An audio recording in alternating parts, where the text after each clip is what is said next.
As children face unprecedented threats online, Kenya rolls out a plan aimed at fortifying their safety. Is this the beginning of real protection? New illicit substances are infiltrating the streets, raising concerns about mental health and trauma among the youth. Is the digital era transforming how voters connect with candidates? Africa seeks greater accountability. Legal experts struggle to defend human rights. To our viewers in Kenya and around the world, thank you for joining us. Over the next 30 minutes, we'll take a deep dive into the pressing issues shaping our society, from the digital battle for child safety and the psychological impact of synthetic drugs, to how social media is redefining democracy and the legal struggle for human rights. Joining us now is our correspondent Ashley Muturi to discuss Kenya's action plan against online child exploitation. Thank you, Nicole. While the action plan focuses on educating parents and children, the real challenge lies in enforcement. Online predators are becoming more sophisticated, and without stronger measures, children remain vulnerable. What steps must be taken to ensure this policy translates into real protection? Stronger monitoring systems, faster response mechanisms, and increased accountability from both the government and tech companies are essential. If these gaps are not addressed, our children will continue to be at risk. To dive deeper into the issue, I am now joined by Baraza Tony, an activist specializing in child safety online. Thank you for joining us. Based on your expertise, how effective is Kenya's current framework protecting children online? It is, I don't want to give it percentages, but let me say it is somehow effective, and in some cases it's not. Because those who have been caught having exploited children online have been prosecuted. They've been dealt with. The DCI has investigated, and they've been caught. However, there are some that have not yet been caught, and also there are some who still do this, and there are some children who don't know about online safety. Therefore, schools need to pick this up and teach their children. Their teachers need to teach their children how to be safe online, how to report if they see anything that is harmful to them, and not feel afraid to talk about it because of stigmatization from people who are around them. The parents should be free with their kids to be able to talk to them when they find out something that is not right. Yes. Are social media companies doing enough to monitor and remove harmful content targeting children? The social media platforms are not really doing enough, because you see that things that are supposed to be filtered when children are interacting online are not yet filtered. So when a kid gets to interact with such a thing online, they're traumatized. Their mental state is unstable. Therefore, there should be more filters and faster response to reports when a child comes across something that is harmful to them. Yes. Thank you.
This discussion highlights the urgency of strengthening measures to protect children from digital threats. synthetic drugs is sweeping through our communities, targeting youth and leaving a trail of devastation. But what drives this can intervention strategies stem the tide? Tonight, we explore the psychological triggers behind substance abuse and the road to recovery. Our correspondent reports. The influx of synthetic drugs into our neighborhoods has sparked concern among health experts and policymakers. Many young people looking for escape or social acceptance fall into addiction, causing a ripple effect on families and communities. I spoke to former users and addicts who have gone through rehabilitation, and some specialists who say this issue is more than just access. It's about mental health, trauma, and lack of support systems. Reporting from Nairobi, I'm Hope Modhoni, and you are listening to Q67 News. Back to you in studio.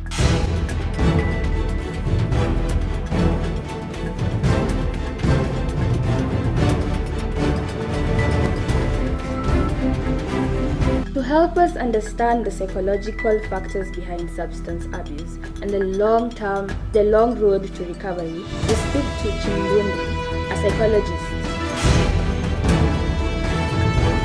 What are some of the psychological factors that may drive individuals, especially the youth, to use synthetic drugs? Synthetic drug use amongst young people especially is rooted in deep psychological dynamics. Most young people today are developmentally vulnerable, and they just have a lot of emotional needs that go unmet. And most of these people are the ones who you will see suffering from things such as depression, things such as anxiety. And when these people feel that they have no one that they can talk to about their problems, or they feel like medical care, things like therapy, are just not accessible to them for one reason or the other, they will tend to self-medicate. They'll turn to things like these synthetic drugs because they're marketed to them as a quick alternative to their problems. And these people will find themselves in this constant pattern where they're stuck taking this drug and they can't stop taking the drug because they've formed a sort of codependency with it. Another group that's very vulnerable is people who've experienced trauma or people who have very low self-esteem. And it works in the same way. It serves as a form of escapism. So these people will feel that it's easier to get the drugs than it is to go and seek things such as therapy. And they'll be stuck in this constant pattern where they're not exactly treating the main problem, they're just numbing the emotional pain that they're going through. And the way that we can address this as medical professionals and even as lawmakers is to treat these people with love. One thing that I've noticed happens in many governments and many systems is that we tend to criminalize addiction, and instead of looking at it as a criminal act, we need to look at it as a public health problem. This way we can create safe spaces for people who have addictions to get the help that they need, and for them to feel seen and to feel heard and to feel supported. How does synthetic drug use affect mental health, and what psychological challenge do users face during recovery? When treating addiction, we need to learn how to shift from a general approach to a more personalized, more integrative and holistic approach of treatment. So whether that would be introducing aftercare networks, things such as support homes, things such as peer counseling, things such as sober living communities, and all that this does is it prevents them from relapsing, because most people who go through the addiction treatment process do tend to relapse if you don't have proper aftercare systems. We also need to learn how to reintegrate them into the society, whether that's giving them back their sense of purpose by helping them to rebuild their career, whether that's rebuilding the familial relations and other relationships that they might have lost in their addiction process. And this also does help in preventing them from relapsing again. And I would also advocate for the expansion of more insurance coverage to cover mental health services and rehab services, because most insurance covers do not cover these things. So most people tend to avoid going to seek medical help, not because they don't want to get the help that they need, but because they feel that they can't access it because it's either too expensive or it just seems inaccessible to them. And we need to remember that addiction is a systemic problem. It's not an individual falling, and we need to treat these people with a lot of compassion and a lot of care, just to show them that they are supported and they can get the help that they very much need.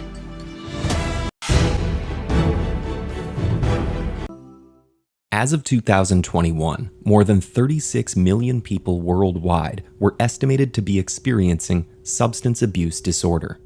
This condition spans a spectrum of patterned drug use that causes issues in a person's life. At the more severe end of the spectrum is substance addiction. To understand why some people are more susceptible to addiction and why it can be so difficult to treat, let's take a look at how addictive drugs affect the body. When someone repeatedly uses an addictive substance, their brain may adjust to account for its regular presence. This is called tolerance. It diminishes the drug's effect and means more is required to produce the same experience.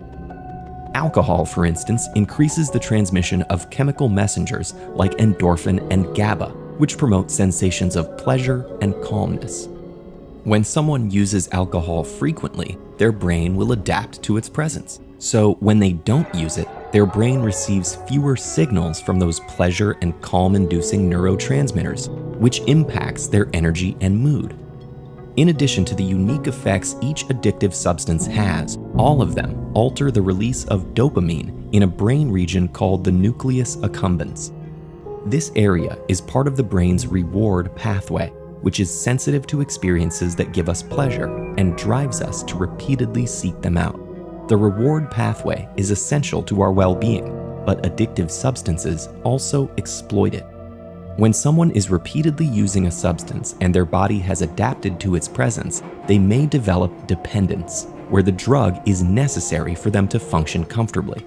Meanwhile, repeated use can decrease the influence of the brain's cortex, which is responsible for driving deliberate decision-making and limiting impulsive behaviors. And it can increase the influence of the brain's subcortex, which is crucial in habit learning and impulsivity. Together, these changes can make someone feel a lack of control over how they're using a substance. This can mean suffering in other facets of their life and taking risks to continue using it. If the substance leaves their system, their body's equilibrium is disrupted, so they may experience cravings that motivate thoughts and behaviors of seeking and using the drug. And if they continue without the substance, they may experience withdrawal. Opioids, for example, relieve pain and induce sedation. Withdrawal from them causes heightened pain, anxiety, and insomnia. The faster a drug reaches the brain and stimulates the reward pathway, the more addictive it is.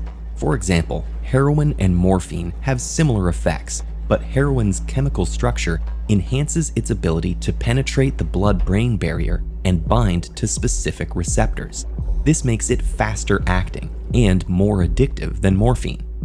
Meanwhile, compared to nicotine patches and gum, regular and electronic cigarettes are more addictive because smoking and vaping deliver nicotine to the brain fastest. Depending on their chemical structure and mode of delivery, drugs vary in how addictive they are.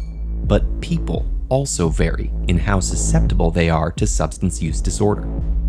Scientists think this is due to a mix of life experiences and genetically inherited traits, though neither predetermines addiction.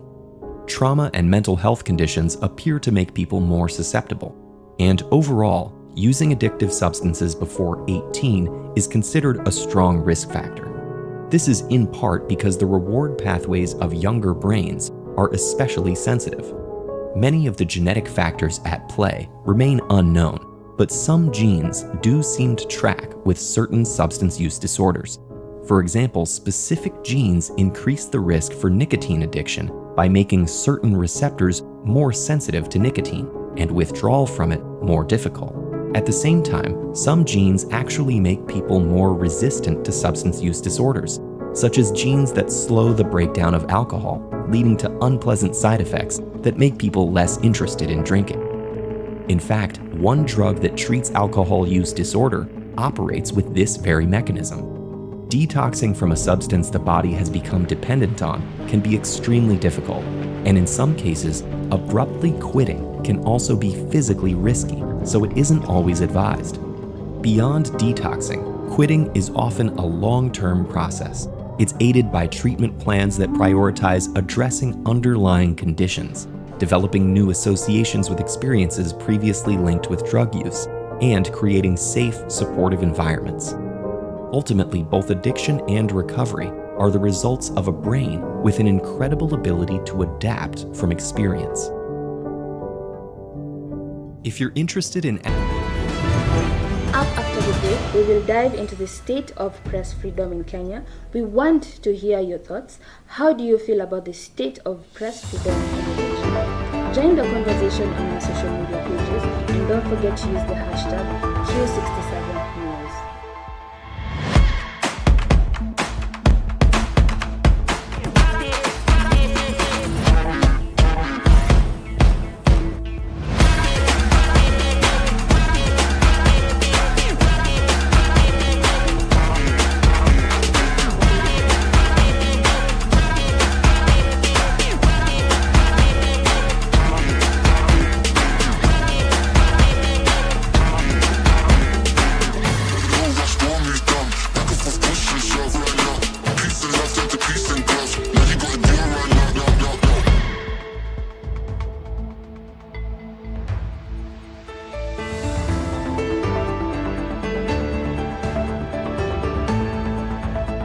Youth representation in international politics remains a challenge despite Kenya's large youth population.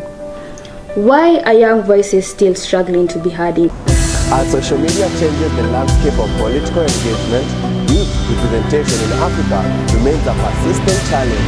The future of democracy in Africa depends on the ability to turn online mobilization into meaningful policy-changing action. Kit Kitonga, reporting for Q67 News.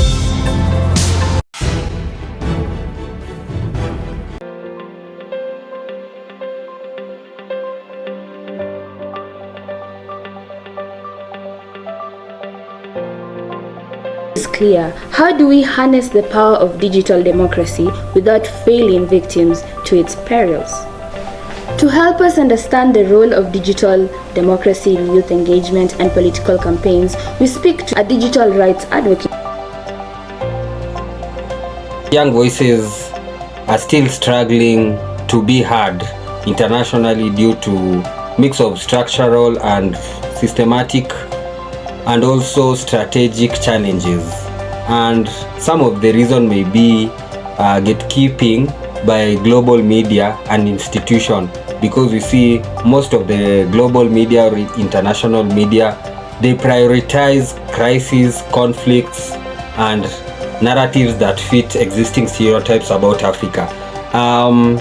The second one will be lack of access to global platforms, whereby we see that many youths don't have access to funding, visas, or networks needed to attend international forums, especially that deal with youth, and which may help them get more opportunities and exposure to the world or the rest of the world.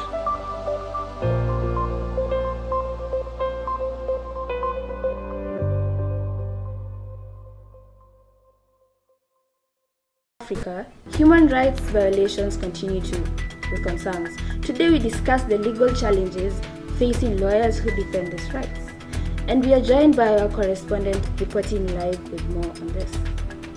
Kenyan youth are pushing for representation on the global stage, but without structural support, their voices may remain on the sidelines. Will the world finally listen? Reporting from Nairobi, I'm John Okinda.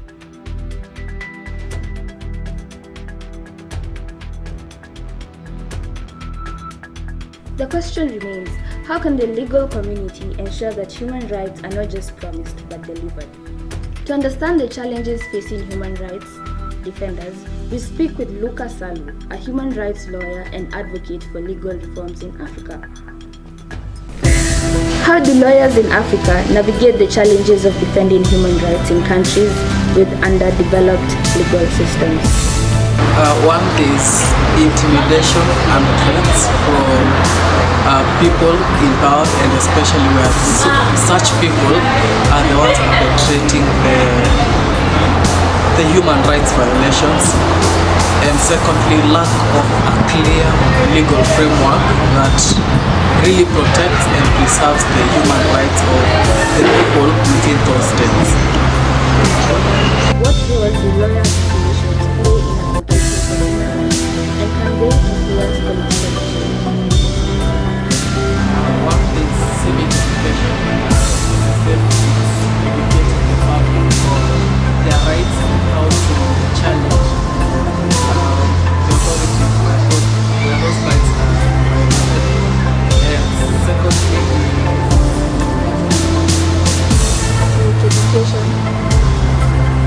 civic education. Ndio umesema the laws. Endelea tu nita-edit. Creation of new laws and rights or reinforcing existing laws or human rights and states where human rights are underdeveloped.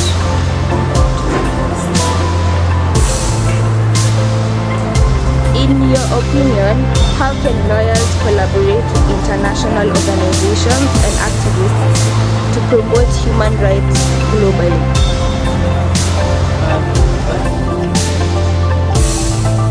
In your opinion, what legal strategies can lawyers use to hold human rights globally? That's a good question. Obviously, functionally with human rights organizations such as the United Nations or Amnesty International, Human Rights Watch, in order to establish legal aid clinics to educate people on human rights and also assist them in enforcing such human rights if and when they are violated by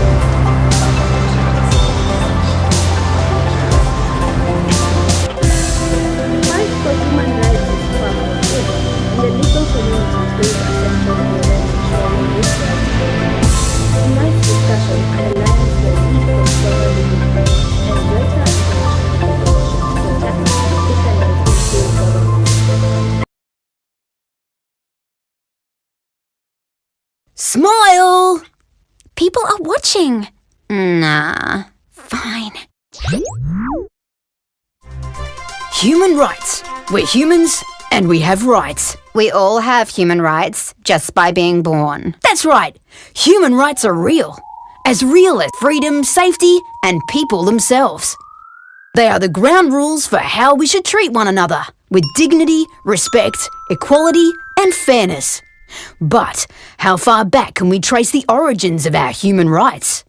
Way back. The idea of human rights appears in ancient legal codes, old laws, religions, philosophy. James Cameron's classic 2009 epic, Avatar. Yeah. Human rights can't be bought, sold, or given away. But for many people, for much of history, they have been denied. Over to Summer for the full story. Thank you. In Australia, some of our human rights are protected by laws. Australian law can largely be traced back to here, 1215, when King John was forced to sign the Magna Carta. It was the first time English kings were made answerable to the law. Life got a little better and a little safer for, some rich dudes in England. Gradually, really slowly, around the world, awareness of human rights spread. Slavery was banned in Europe and America in the 19th century. Women's voting rights began to be recognised from the end of the 19th century. In fact, Australia was one of the first countries to recognise the voting rights of women. You led the way, South Australia. Then, we entered a really dark time.